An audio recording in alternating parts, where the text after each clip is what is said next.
हरे कृष्णा। श्री प्रभुपाद जी के उपाख्यान और उपाख्यानों में उपदेश।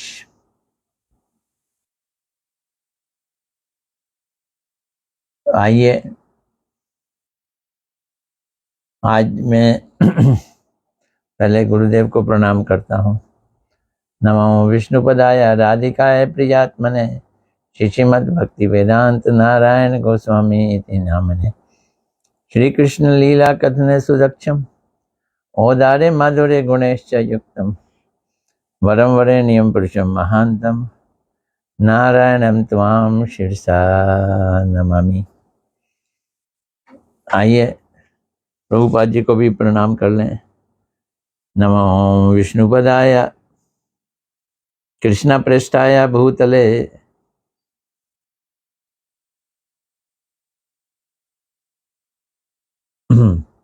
श्रीमते भक्ति सिद्धांत सरस्वती इति नामने। श्रीवशुभानवी देवी दयिताय कृपा बद्ध है कृष्ण संबंध विज्ञान दायिने प्रभवे नमः। माधुर्य उज्ज्वल प्रेमाढ़ श्री रूपानुग भक्तिद श्री गौर करुणा शक्ति विग्रह नमस्तुते। नमस्ते गौरवाणी श्रीमूर्ते दीन तारिणे रूपानुग विरुद्ध अप सिद्धांत ध्वांत हारिणे।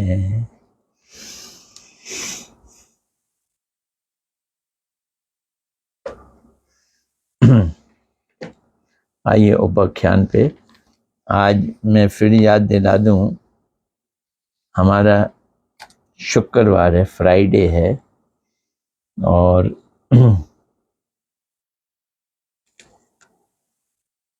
फ्राइडे इस हफ्ते का आखिरी दिन है कथा का, उपाख्यान वाली कथा का। मंगल बुध वीर शुक्र 4 दिन मैं करता हूँ। अब 6 तारीख से श्रीमद् भागवत है। कुछ उसके टिप्स बिट्स भी तैयार करने होते हैं, तो मैं अगले मंगलवार से उपाख्यान को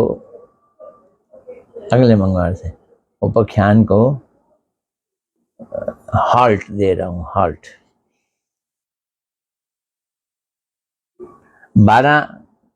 12 जून तक श्रीमद् भागवत कथा है। यहीं छोटी सब्जी मंडी में ही मंदिर है, वहाँ पे है, आप लोग आइएगा। तो 12 के बाद जो मंगलवार आएगा मैं प्रयास करूँगा फिर ये प्रभुपाद जी का उपाख्यान उपदेश शुरू किया जाए। तो आज का पहला उपाख्यान, मूर्ख की गुरु सेवा।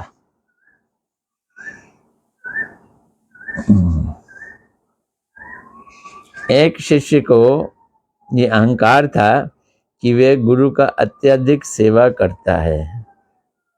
जैसे ये अहंकार हो गया तो क्या वो करता है सेवा?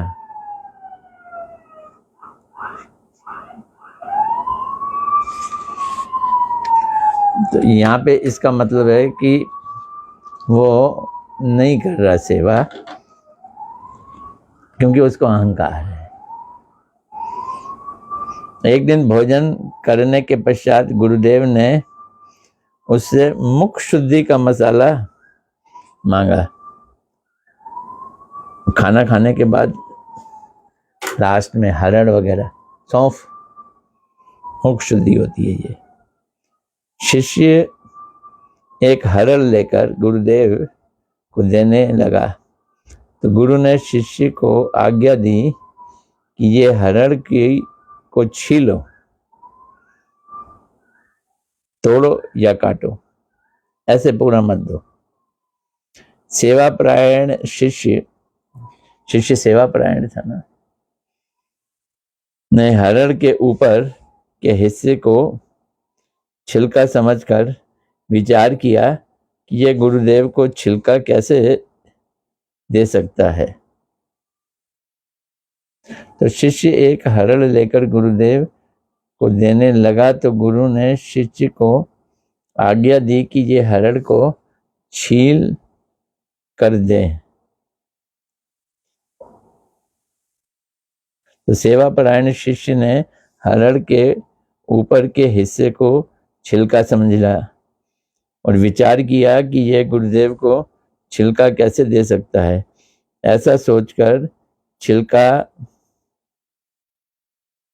फेंक कर उसने हरड़ के बीज को गुरुदेव के हाथ पर रख दिया। गुरुदेव हरड़ खाने से वंचित होकर अत्यंत दुख के साथ कहने लगे, हरड़ के छिलके को ही तो खाया जाता है भाई, जिसको तुमने फेंक दिया।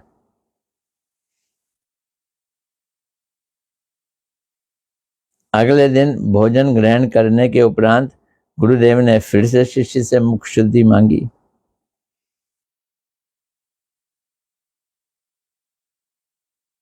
तो गुरु भक्त शिष्य ने एक बड़ी इलायची ली और उसके दानों को फेंक कर उसका छिलका लेकर गुरुदेव को दे दिया। हरड़ का छिलका फेंककर अंदर का दाना दे दिया, जबकि छिलके में ही सब कुछ होता है। तो शिष्य को ये सोचना था कि कल मैं हरड़ का बीज प्रदान कर गुरुदेव की सेवा से वंचित रह गया। गुरुदेव भी असंतुष्ट हुए थे, तो भला आज मैं क्यों इलायची के दाने गुरुदेव को दूं, फिर सेवा से वंचित हो जाऊंगा। ये सब सोच विचार कर उसने गुरुदेव को छिलका हाथ में पकड़ा दिया, इलायची का बीज फेंक दिए। इस कहानी के माध्यम से यह शिक्षा प्रदान की गई है कि मनोधर्मी जीव, कौन जीव?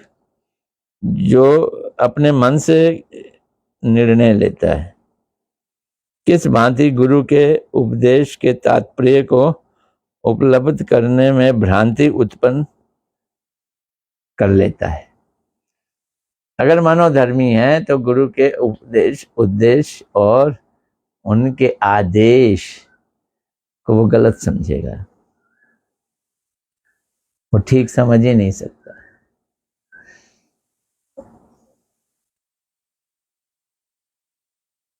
साधु शास्त्र और गुरुदेव जो विविध उपदेश प्रदान करते हैं, उन सभी नित्य मंगलकारी उपदेशों को तभी हृदय में ग्रहण किया जा सकता है। कब? नोट करो, जब शिष्य की गुरुदेव के प्रति एकनिष्ठ सेवा बुद्धि और निष्कपट अनुगत्य का भाव हो। कैसे होगा? अभिमान ना हो।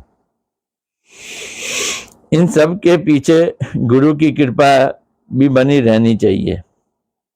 अगर गुरु की कृपा नहीं है तो कर नहीं सकता। कृपा कैसे आएगी? कृपा कैसे आएगी? शिष्य के अंदर की छटपटाहट सेवा की गुरु के अंदर कृपा की छटपटाहट पैदा कर देती। यह नियम है।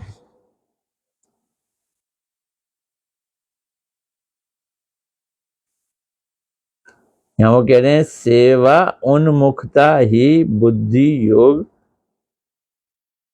को प्रदान करती है। उन्मुखता होनी चाहिए। आपको उन्मुखता क्या है? मेरा मुख उस तरफ, किस तरफ? सेवा की तरफ। सेवा उन्मुख। सेवान्मुख का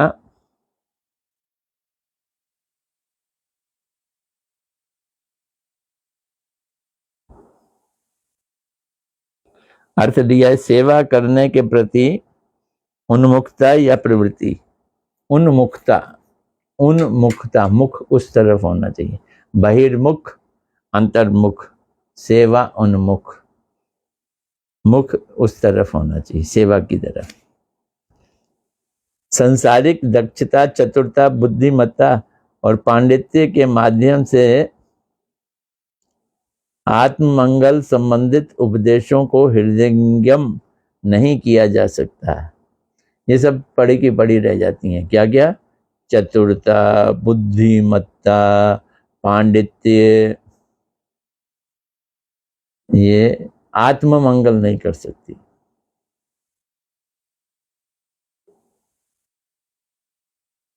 क्यों? ये लोग उपदेशों को हृदयंगम नहीं कर सकते। उपदेश लेने कहाँ होते हैं? बुद्धि को में नहीं लेने होते, हृदय में डालने होते हैं।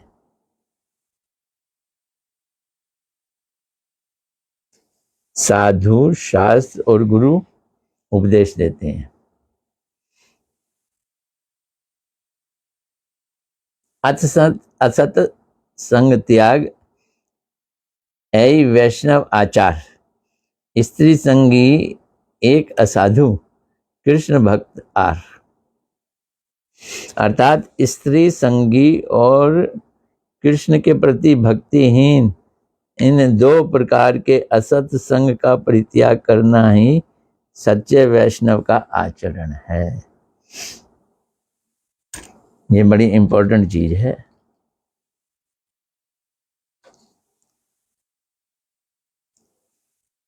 स्त्री संगी,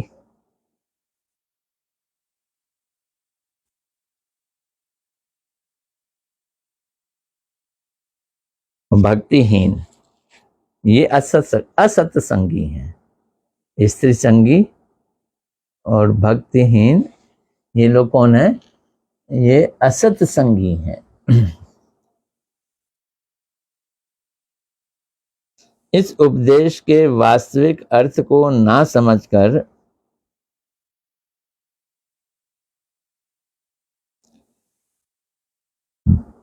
रूप गोस्वामी जी नहीं, रूपा जी कह रहे हैं, रूप कविराज नामक एक तथा कथित शिष्य ने गौड़िया वैष्णव आचार्य श्री निवासाचार्य को स्त्री संगी भी मान लिया। किसने? रूप कविराज ने श्री निवासाचार्य को स्त्री संगी मान लिया था।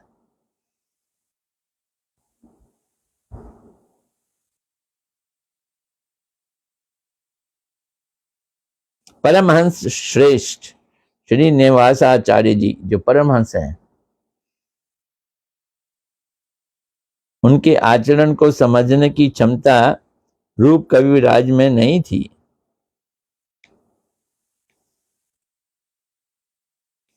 श्री निवासाचार्य ने 2 बार विवाह किया। इसी कारण रूप कविराज जी ने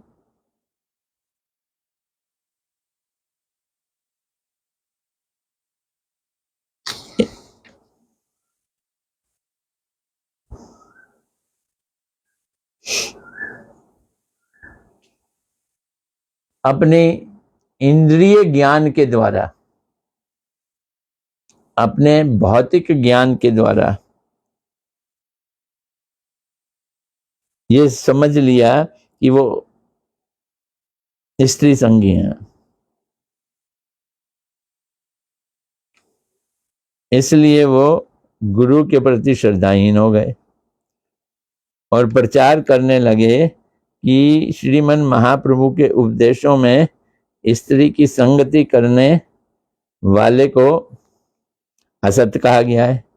और श्रीनिवासाचार्य जी ने 2 विवाह किए, इसलिए वो असत संगी हैं।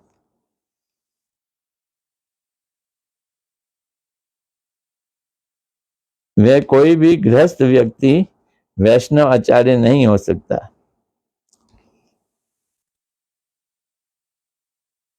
तो फिर रूप कविराज जी के हिसाब से कोई भी गृहस्थ व्यक्ति वैष्णव आचार्य तो हो ही नहीं सकता। पत्नी है साथ में, स्त्री साथ में। इस महाप्रभु जी ने स्त्री संगी को मना किया है। क्या करो बोलो, क्या करोगे? श्रील भक्ति सिद्धांत सरस्वती गोस्वामी प्रभुपाद जी ने प्रस्तुत उपाख्यान के द्वारा साधु गुरु और शास्त्र के उपदेश को समझने में प्रत्यक्षवादियों को किस प्रकार भयानक भ्रांति हो जाती है। प्रत्यक्षवादी जो अपनी इंद्रियों से प्रत्यक्ष देख के कहते हैं, निर्णय लेते हैं, वो भ्रांति में आ जाते हैं। उसी की शिक्षा प्रदान की है। सेवा करने के प्रति निष्कपट उन्मुखता यदि नहीं रहती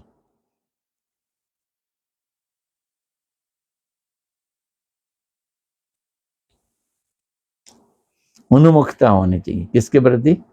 सेवा के प्रति। अथवा हृदय में यदि किसी प्रकार की अन्य अभिलाषा रहती है तब तो साधु, गुरु और शास्त्र के ऊपरी दृष्टि से परस्पर विरुद्ध प्रतीत होने वाले उपदेशों में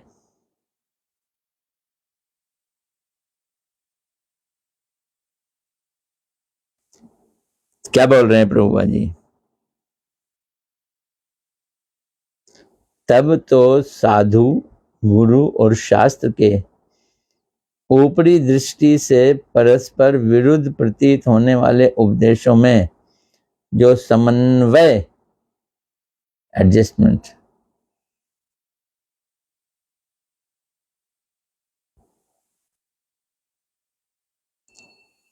जो सुंदर रूप से मिलान करके बतलाया जाता है, सुसमन्वय का सौंदर्य रहता है, वे समझ में नहीं आ सकता। ये समझने वाली बात है।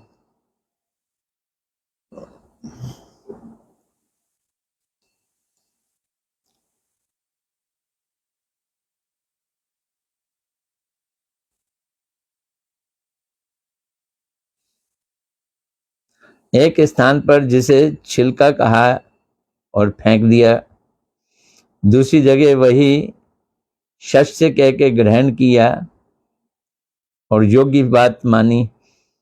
अतएव जिनमें अधिकार और योग्यता को समझने की क्षमता नहीं होती है वे लोग, और देखो क्या शब्द कह रहे हैं, सुनना अच्छी तरह से, वे लोग एक ही अस्त्र को सभी स्थानों पर प्रयोग करके ठगे जाते हैं। सुई से कपड़ा सिया जाता है, अगर कोई तलवार से सीने की कोशिश करे तो ठगा जाएगा ना। हरड़ और बड़ी इलायची, इन दोनों से ही यदि लाभ प्राप्त करना है तो उन दोनों को ही एक दृष्टि से देखने से काम नहीं चलेगा। ये अधिकार है, देखने की ताकत आनी चाहिए। इलायची में भारी छिलके को फेंककर भीतर के शस्य या दाने को ग्रहण करना होता है। दूसरी ओर हड़ के भारी छिलके को ही सार वस्तु जानकर इसके भीतर में जो बीज होता है उसे त्यागना होता है। बीज को त्यागना होता है।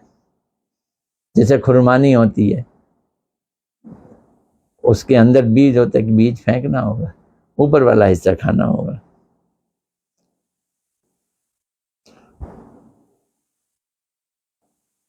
और इलायची में क्या करना है, उसका बीज खाना होता है।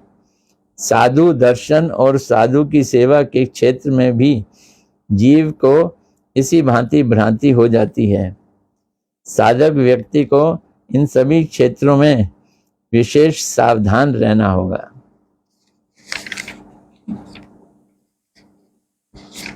लो चलो एक और ले लेते हैं। आज शुक्रवार है ना, बहुत दिनों बाद मिलेंगे।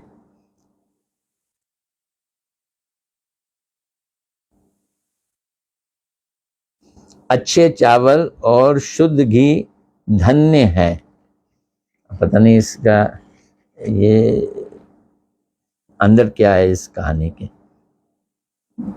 इसके हेडिंग से तो कुछ समझ नहीं आया। किसी एक जमींदार के घर पर किसी स्थिति में ही नौकर अधिक दिनों तक टिकता ही नहीं था। जमींदार के घर में नौकर नहीं टिकता था। जमींदार बाबू नए नए नौकर की को काम में रखते थे। 2-4 दिनों में वे काम छोड़कर चला जाता था। इस कारण जमींदार बाबू बहुत चिंतित हो गए। नौकर के बिना घर का कामकाज ठप पड़ गया। तो एक दिन उन्होंने अपने मित्र के सामने दुखी होते हुए बतलाया, मेरा कितना दुर्भाग्य है कि एक भी नौकर टिकता ही नहीं है। उसका भला उपाय क्या करूं मैं? तब मित्र ने उनसे कहा, यदि आप मेरे उपदेश के अनुसार काम करेंगे तो आपके भगा देने पर भी नौकर आपको छोड़कर नहीं जाएगा। वाह, मैं भगा दूं? हाँ, फिर भी नहीं जाएगा? हाँ, नहीं जाएगा। आप किसी भी नौकर को काम पर रखिए और उसको गाय के दूध से निकला घी के साथ अच्छा बादाम चावल, धान से निकला प्रसिद्ध पतला चावल, ये बंगाल की चावल की खूबियां हैं। तो बंगाल के बाखरगंज के भारवाही बड़े और ऊंचे नाव को बालाम कहते हैं। उसी के द्वारा वहां प्रसिद्ध चावल को बाहर भेजे जाने के कारण उस नौका का नाम ही उस चावल के ऊपर पड़ गया, बलाम नौका।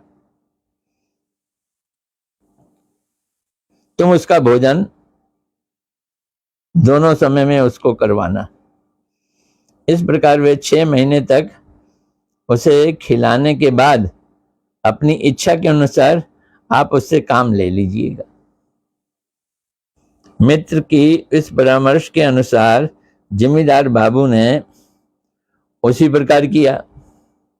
6 महीने तक गाय के घी के साथ बादाम चावल का भात खाने के बाद उस नौकर के अन्य सामान्य धान के भात में अब स्वाद ही नहीं आता था। 6 महीने खाया उसने बादाम चावल। लगभग 6 महीने के उपरांत जब जमींदार बाबू ने नौकर के ऊपर बहुत अधिक काम का दायित्व सौंप दिया, तब वे नौकर ने जमींदार बाबू को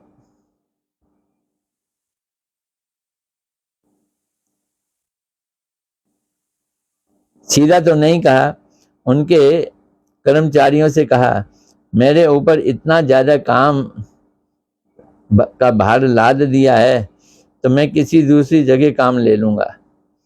उसके पश्चात जिस दिन भी काम का भार बढ़ जाता, वह नौकर कहा करता, मैं अब यहां नहीं रहूंगा।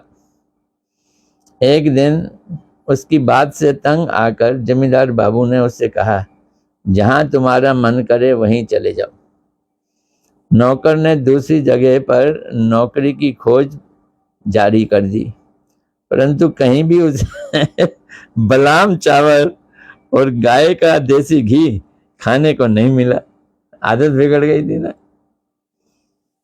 अंततः विवश होकर वे फिर उन्हीं जमींदार बाबू के घर आकर रहने लगा।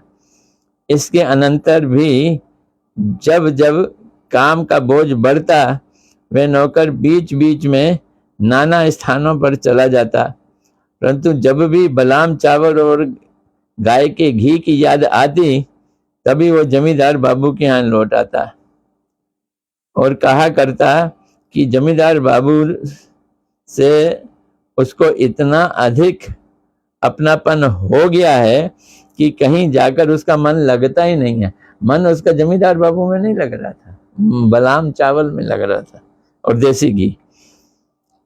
कई वर्षों के उपरांत जमींदार बाबू का वही मित्र उनके साथ मिलन हुआ और जमींदार बाबू ने कहा, धन्य है बादाम चावल और गाय का देसी घी। अपने दोस्त को कहा, वाह भाई वाह, कमाल किया आपने। तो प्रस्तुत कहानी के माध्यम से क्या बताया गया है? कामनी, कंचन और यश की कामना के प्रभाव के विषय में उपदेश दिया गया है। सर्वस्व समर्पण करके अहेतुकी भाव से हरि भजन करने का ग्राहक पृथ्वी में एक भी मिलना कठिन है। कृष्ण के परिवार स्वरूप भक्ति प्रतिष्ठान के मध्य एक भी व्यक्ति टिके नहीं रह पाते। लोग भक्ति में नहीं टिकते हैं, लोग छोड़ के चले जाते हैं। कोई भी गुरुदेव और श्री कृष्ण का मुफ्त का निशुल्क दासत्व करना नहीं चाहते हैं। गुरु की सेवा करेंगे, कोई कुछ पोजीशन भी तो होनी चाहिए। 2-4 दिन अन्य अभिलाष का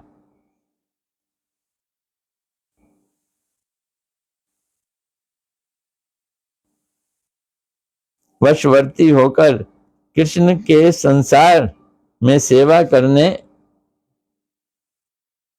का अभिनय करके वो फिर से भोग राज्य में घुस जाएगा। भक्ति तो है नहीं ना। अथवा जहां अन्य अभिलाषा धर्म अर्थ काम मुक्ति की पिपासा तृप्त होती है, वहां चला जाना चाहता है।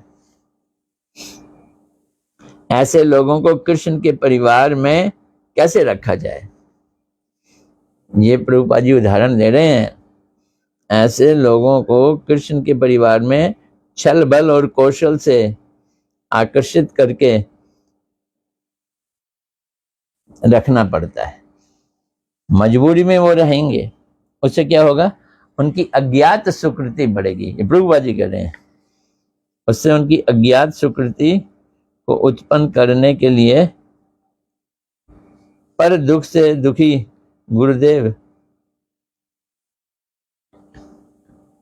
अनेक लोगों को बादाम चावल और गाय के घी का भोजन कराया करते हैं। लो शिष्यों को खाओ, ताकि दूसरी जगह मत जाओ, यहीं रहना, भजन करना। अर्थात नाना भांति की प्रतिष्ठा देकर कृष्ण के परिवार में बनाए रखते हैं। तुम टेम्पल कमांडर हो, चलो तुम्हारे ऊपर ये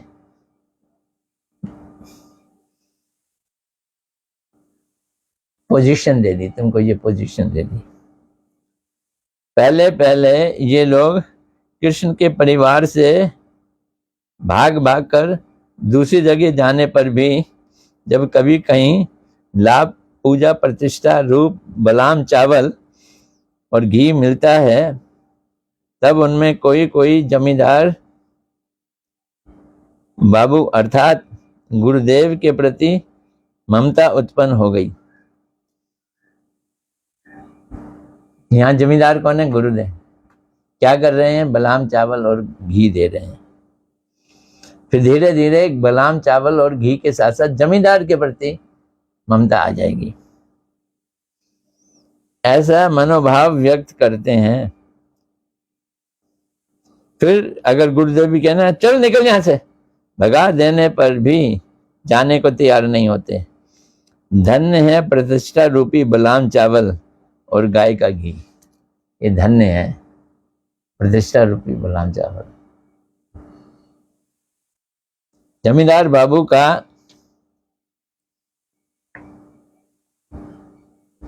जो स्वकार्य साधन है, आचार्य का स्वभजन अर्थात गुरु और गुरांग की मनोभीष्ट सेवा संपादन करना। तो जमींदार भी काम देता था, गुरु भी काम देते हैं। क्या काम देते हैं? महाप्रभु जी की मनोभीष्ट सेवा।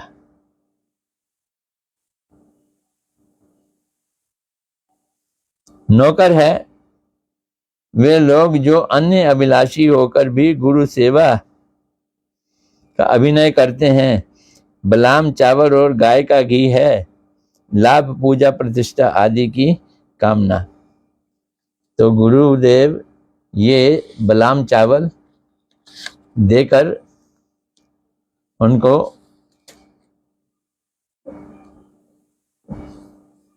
पकड़े रखते हैं, वो भागे ना।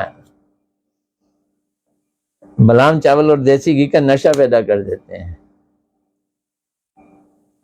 तो गुरुदेव प्रतिष्ठा देते हैं। पोजीशन देते हैं, आहा तुम बड़े अच्छे भक्त हो, तुम बड़ी सेवा करते हो, प्रशंसा भी करते हैं। मिल गया बादाम चावल, मिल गया देसी घी, फिर गुरु को नहीं छोड़ेंगे। फिर गुरु के साथ धीरे धीरे धीरे धीरे एफिनिटी हो जाती है। चलो अब यहीं छोड़ते हैं और